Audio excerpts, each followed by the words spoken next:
Hello, the purpose of this short video is to show you how the Epicor Enterprise Content Management System can be used to manage, file, retrieve, and gain access to, through security, human resources files in any company or organization.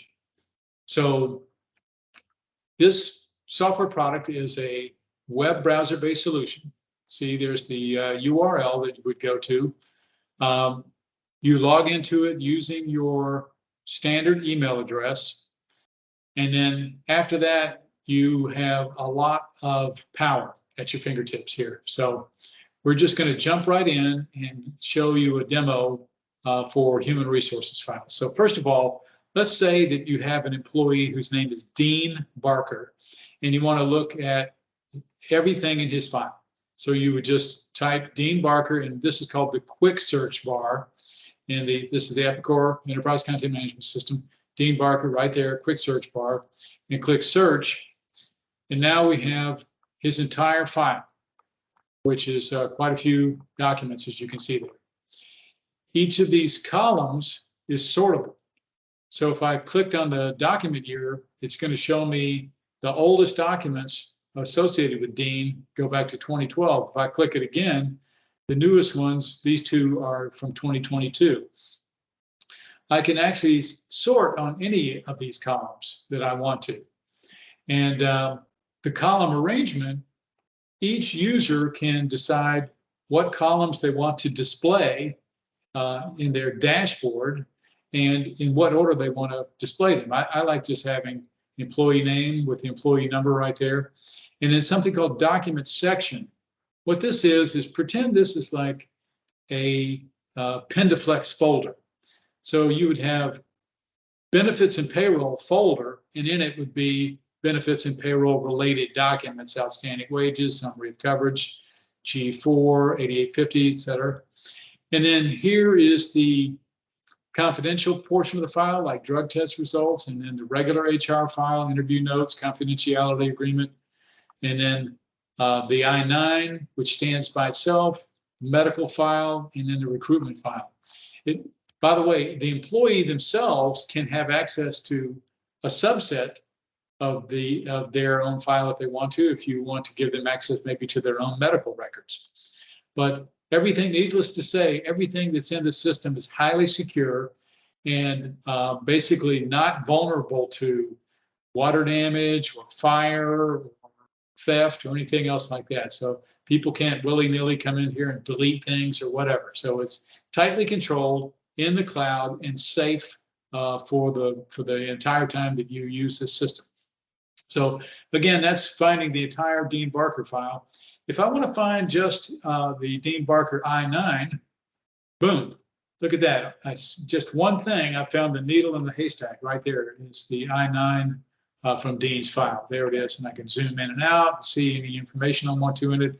If I wanted to email it to somebody or print it or save a copy of it, those options are right there in front of me. If I wanted to see Dean's drug results, drug test results, just change I-9 to drug, and then I'm looking at those two documents. So as you can see, the system is extremely quick. And remember, all these documents are in the cloud right now that I'm looking up, and I can find anything that I want instantly. Now, you may be asking, how do these documents get in the system? Well, you can, right now, you may be scanning from a copier printer device. Let's call it a multifunction device. If that's the case, this solution will monitor any folder that you're scanning to, and it will pull those documents into a workflow for filing.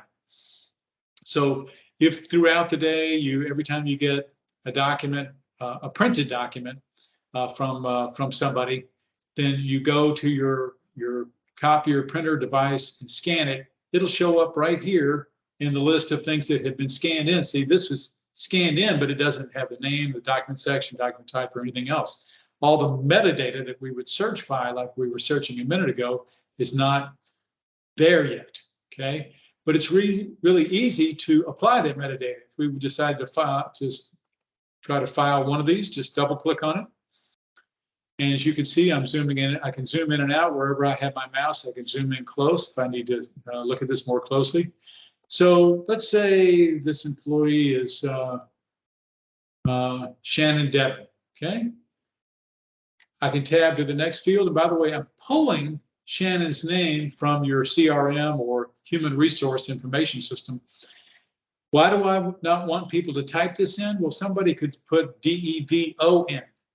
And though that would mean that some documents were filed under Shannon Devon and the rest are under Shannon Devon. This way we basically make sure that everybody doing filing is using the correct spelling of the person's name. That way, every single document winds up in the right place, under the right person, under the right employee number, etc. Next, if this is interview notes, like it's saying right here, just start typing interview notes, and boom, this label right here is just from a list. So that way, people are not free typing into this space right here. Every document is a specific type of document. And this way, we're, again, just like we lock down this field, we're also locking down that field. Next might be the year. And if you, to keep people on track, we just put the years in there and you just select from that list. And then finally, what department they're in, let's say customer service. Now, keep in mind that what fields are offered up here, how they're labeled, how many of them there are, that's up to you. This is, we're just showing you best practices for human resource management system, but you can have whatever fields. You could add another field, have 5 fields, or get rid of the department and have fewer fields. It's up to you, whatever you want. Now, once these pieces of metadata right here have been selected, all you have to do is click submit. And what happens next is we're going to write this data to the fields down below. And you could say you're done here, and we could have set up this workflow so that you would be done and would be on to the next document that you want to file. But instead, we put in this quality control check. Let's say that you said, oh, you know what, this is not Shannon Devon, it's somebody else. You can click here and actually change the name. But once it's changed, maybe the next person that looks at it won't have access to any of these fields and will not be able to make changes. But the person doing the filing should be able to make changes. So now that you're happy with the data that's there, then you click submit. What it's going to do is it's going to file that document permanently. See, workflow status complete. If I go back to the workflow here, I know it's hard to tell because there's so many documents in here, but that one's gone from the list. We now have one fewer thing to file. Now, another thing we'll show you is a batch filing process. Sometimes when you're hiring a brand new person that's joining your company, you might get 10 or 15 documents all at once. Well, we have a batch filing process for that. So first you would just select who's the person's name. Let's say it's Laura Gilbert. And what you'll see here is that I can apply everything all at once right there to Laura Gilbert. Document year, obviously, is 2022. So we'll go ahead and apply that. There we go. And then status. These status fields are whatever you want them to be: active, inactive, applicant. You can have retired or deceased or semi-retired or anything you want to put there. So we'll just say this person is now active because we're onboarding them right now. So the only thing left to do now is to select all of these and one by one go ahead and choose what document type it is. And when you choose the document type, it'll drive what document section it goes into. Anyway, very straightforward, very easy system to use. Hardly anyone ever tells us there's any problem with ease of use. If you're into folders, we also have folders that can be utilized for, employees or whatever. They're available right here, just kind of hidden behind this arrow. And that's the system. So if you have any questions or thoughts, you know how to get in touch with us. Thank you.